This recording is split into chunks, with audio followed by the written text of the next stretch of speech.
Hello. I need a shave. I know that. I need to leave my attic at some point as well, but these things may not happen in this year. We'll find out.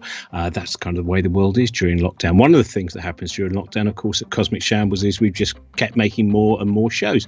And one of the series that we came up with is called Tips for Existence, which has just come to the end of its first series, where I spoke to artists and authors and scientists about their lives and how they got to where they've got to and why they believe what they believe. And as we're at the end of the first series, I thought we would have an anthology where we'll hear some of my favourite bits from the first 6 interviews. And by the way, also right at the end of this, you'll hear a little clip of our next episode. The first episode of series 2 is Neil Gaiman, which will be out very, very soon. But first of all, the very first interview I did was with Brian Greene, string theorist, physicist, mathematician, author of this, which is one of my favourite books of the last year, Until the End of Time. A book which looks at something he calls the entropy two-step, looks at why the universe exists as it does, and also, I think, of all of his books, looks most of all at what it is to be human and to deal with some of the incredible laws and theories of our universe and what they mean to us. So the first thing I asked him was, why was this the time to write this book? It's a good question. I don't know I have a full answer for it, but the ideas in Until the End of Time I've been thinking about and struggling with for decades. And it felt to me that I gotten to a point in my own development, my own maturity, my own view of the world, my own work in physics, that it felt like a good moment to try to put it all together in a way that would really speak to the human journey, of which many of the results that we know about, from Einstein's equations to Maxwell's equations to Schrodinger's equation, we all sort of know the results of that human journey. But the journey itself and what it means to us as living, conscious, self-aware creatures, it felt to me that it was the right moment to try to put that all together into a single narrative. And that really is what sparked me to go forward now. And you, in some ways, I remember talking to Jan 11, and Jan 11 was saying how she was studying philosophy. And she was getting frustrated. And then one day a quantum physicist came in and explained quantum mechanics. And she went, oh, at last something solid. Which was kind of, a weird... It suddenly, compared to philosophy, here was something in a probabilistic universe was more solid than anything that had been delivered to her before. And it feels like you had a bit of that journey as well. That point where you went, well, hang on a minute. Some of the humanities, I need the equations. I need the solidity, if that's the right way of putting it, of mathematics. Yeah, no, for sure. I mean, the beauty of mathematics and the beauty of physics based on mathematics is that there is a certain element of solidity, certainty, and algorithmic reassurance of how you go forward. You know, it's funny, I had this thought the other day, if we were having an apocalypse on Earth, and I was one of the few people left, let's just, for argument's sake, could I reconstruct physics as we know it? And I was like, I could get pretty close, because with a few principles, you just follow the algorithmic directive to go forward, to understand the spectrum of hydrogen or to understand the curvature near a black hole. But if you then say to yourself, could I reproduce human achievement in the humanities? Could I rewrite Beethoven's Ninth Symphony? Could I reproduce Hamlet or Macbeth? Of course not, because the element of creativity has such an open-ended quality in those disciplines, because it speaks to the open-ended nature of human response and human reflection. So it is the bringing together of these two worlds that I find can be a very powerful perspective, because you can have that certainty and solidity of the mathematical understanding while allowing the human element to have free reign. Episode 2 was one of my favourite astronauts. Like you, I have a list, and she describes herself as artist, astronaut, earthling. She is all of those things, and the art in particular is fascinating. She was the first person to do a watercolour in space on the ISS, and I asked her about that process. Painting was fun. I painted with watercolors, so that added a little bit of a dynamic to it, in that everything floats. So the water's floating, and I was dipping my brush into floating balls of water instead of into a cup of water, because that's not possible. And I wish I would have videotaped the whole process, because I think in that whole experience, it really showed what living in microgravity was like as a whole. Like that everything floats, that you have to keep track of your stuff, that water behaves differently, which is, taking gravity out of the equation is what allows us to do all this really interesting science there, to learn new things about what we thought we knew a lot about already, or to build three-dimensional, protein crystals in a way that we just can't do down here on Earth, all of those kinds of things. But the painting itself, just, there's no plein air painting. You're not sitting in front of the window and painting what you see out the window, because at 5 miles a second, it's gone before you can get, even get the brush to the paper. And of course, the floating balls of water, I thought that was interesting enough on its own. I'm going to squirt this little ball of water out of my drink bag, and I'm going to dip my brush into it. And that was very cool, just watching that all happen. But it was even cooler because the little ball of water would be there, and I'd bring the tip of the brush to it, and before the brush even touched the water, it's like it wanted to move onto the end of the water wanted to move onto the end of the brush. My next conversation, kind of middle of the series, was someone that I love talking to. Whenever I manage to see him, either in Australia or when he's over in the UK, we have very, very lengthy tangential conversations. But on this occasion, we recorded that lengthy tangential conversation as well. It is the composer, singer, comedian, actor, all of those things, a star of Broadway and the West End and nearly all international theatres, Tim Minchin. And I asked him about the process of examining his ideas and his beliefs and what that does for him. Often I feel like, do you know what, I'm just never going to do an interview again. I'm never going to do a podcast again. I'm so sick of my own voice. I don't have the expertise. I'm not bright enough to do this part of my job, this unpacking of ideas on the spot.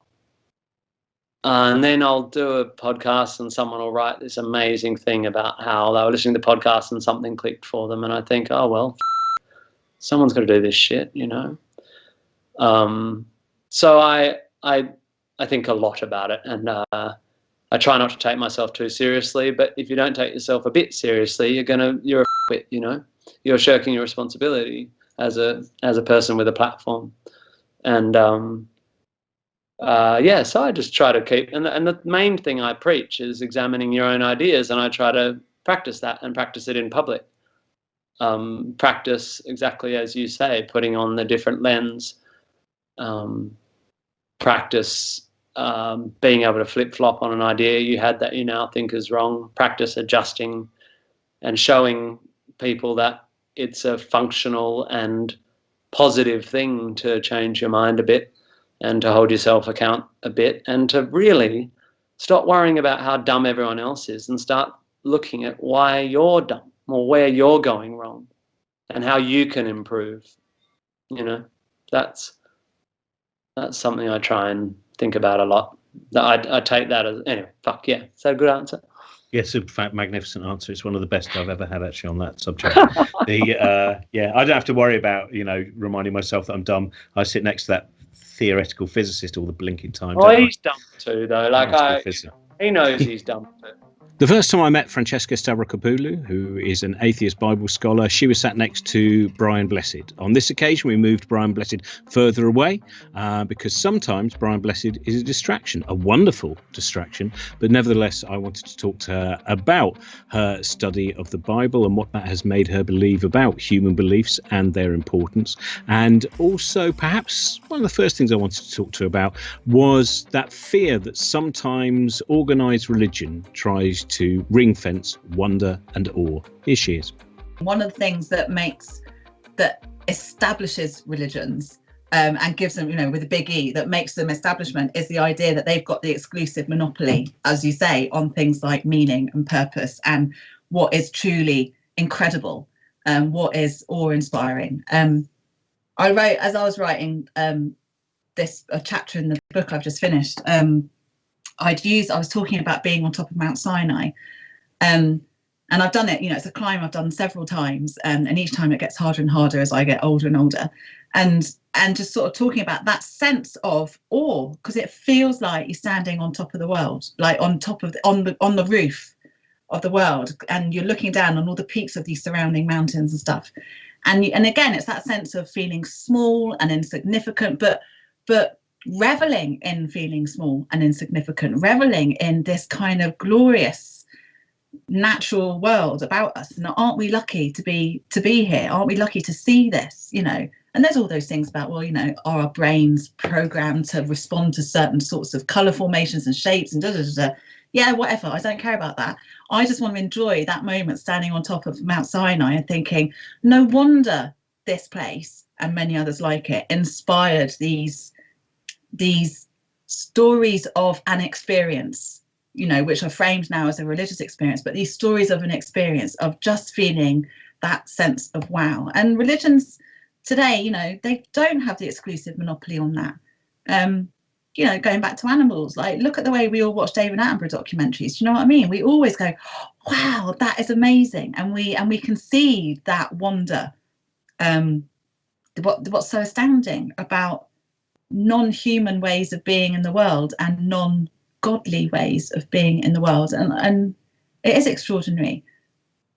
But I think that tendency within, and speaking as someone who's very much in the humanities, that tendency to sort of, for science to be seen as be cast as the kind of the rational thing and the logical thing, and there is an answer for this, and we will do so many experiments and then we will get this particular result, and that result shows us that such and such and such. I can see with my science colleagues that that's not the case anymore, that there is that sense in which an appreciation of the non-categorical, of what is not, you're not able to classify something, and just reveling in that mystery, as you said. And I can see that a little bit more in some of my science colleagues who just say, we don't know why this happened, and it's extraordinary, it's incredible. And do we have to find out why it happens? Yeah, because that's our natural human curiosity, is driving us on to want to understand and to explain and to categorize and classify. But sometimes it is great just to take a breath and a step and say, God, isn't that amazing?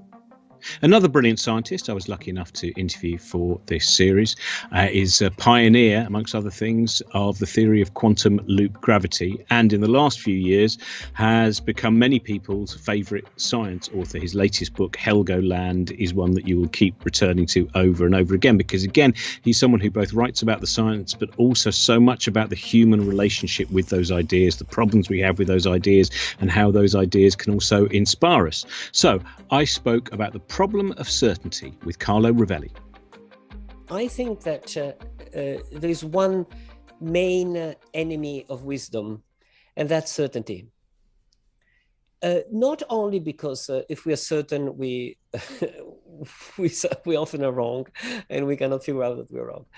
But even for a more subtle reason, namely, if we pretend certainty, we just don't have it. And then we are desperate. But why should we pretend certainty? I mean, we're never certain about anything. I'd like to tell the story of my father. It's a completely real story. There's one thing I'm certain, which my name is Carlo. I mean, I could be certain of that, right? Well, it has happened to my father. It's a completely real story. He grew up, and everybody called him Franco. It was Franco Rovelli.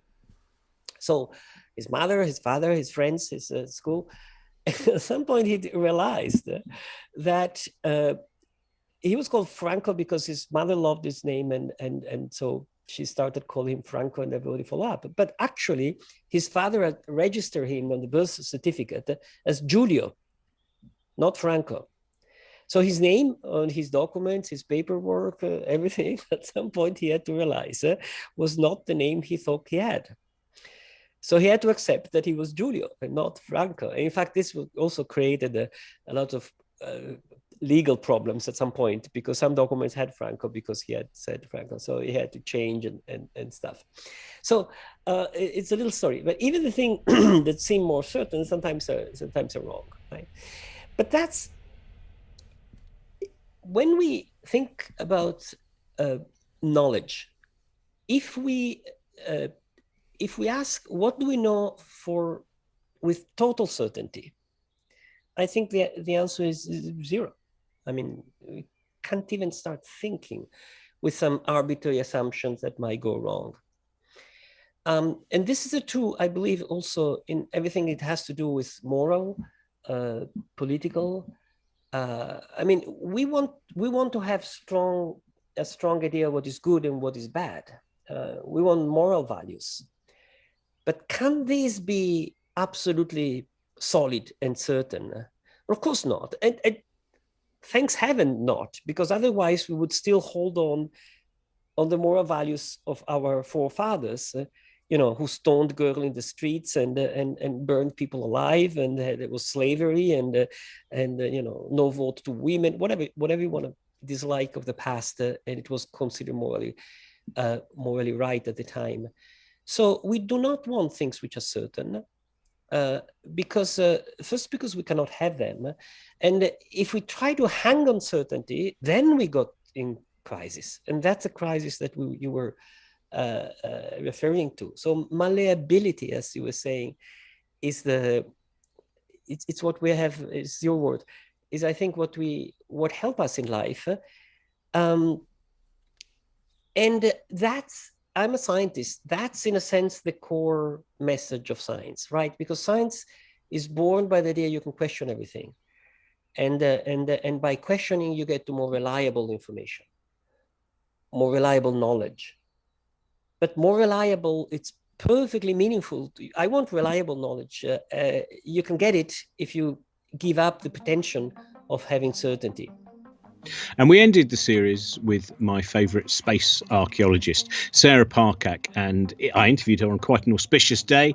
It was the day after Joe Biden's inauguration. There was a level of giddiness throughout. But first, she talked to me about what it is that she loves about archaeology.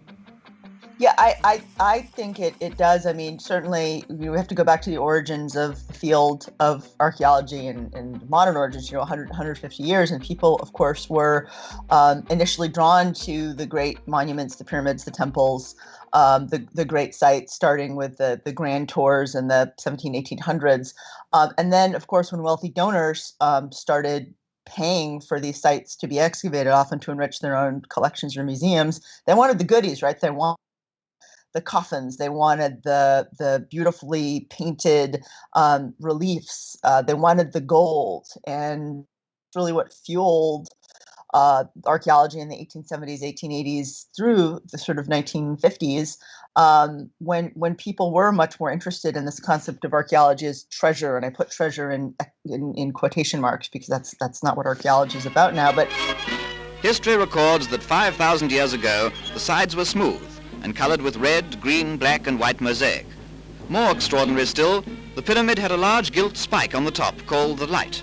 It was decorated with silver and represented Anubis, the jackal. Today, the Great Pyramid is the mecca of world travelers, and big businessmen have had strange ideas about it. Here's one of them. Starting in the 50s and the 60s, a lot of archaeologists started going, wait a minute, like we've been collecting all this stuff and categorizing it.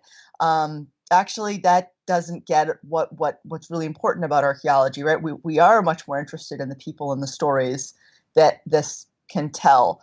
And I think, that had to do as well with how society was developing, right? You had this enormous social upheaval in the 1960s, power to the people, and that affected how archaeology was being carried out.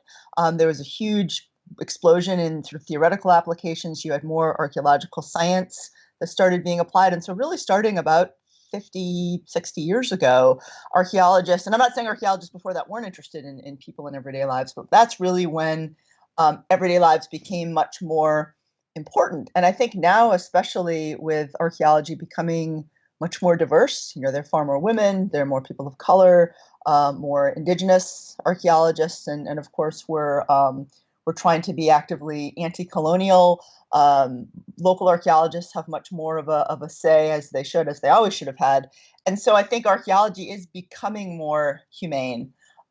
We are much more interested in these everyday stories because to me, that's what's fascinating. I mean, yes, of course, kings are important, but kind of learning what everyday people did and how they got through days and all the crap that we deal with. Like, to me, that's the good stuff. That's what's fascinating. So that was Series 1. And in a moment, I'll give you a preview of Series 2, where I spoke to one of the greatest storytellers of the last 50 years about the importance of stories for human beings. That was with Neil Gaiman. Our Series Tips for Existence is available to all of our Patreon supporters. If you can support us via Patreon, this will give you access to all of the episodes I've just talked about.